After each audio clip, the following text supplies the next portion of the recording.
कार्यक्रम प्रभारी और हमारे बीच में माननीय रमेश सांसद, वरिष्ठ भाजपा सांसद माननीय अशोक शर्मा जी का सभी आए और एक साथ उनका मंच पर आकर स्वागत करें।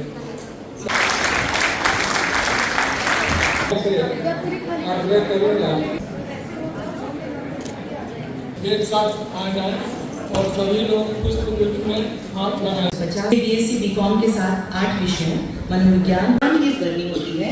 इस वर्क लोड की वजह से सबसे पहला प्रहार घर की बच्ची पर होता है और उसकी पढ़ाई बंद करवा दी जाती है और इस चीज़ से हम सब दो चार हो रहे हैं। हमारे कमला कॉलेज का हॉस्टल पहले भरा होता था, अब यहाँ सिर्फ 65 बच्चे हैं।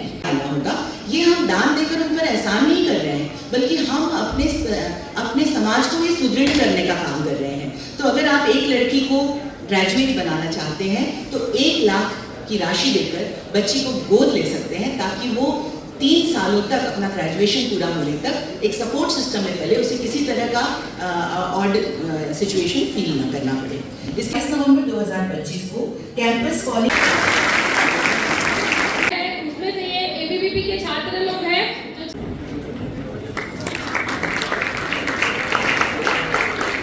विद्यालय की छात्राओं के लिए उपलब्ध करा सकते हैं। भारत माता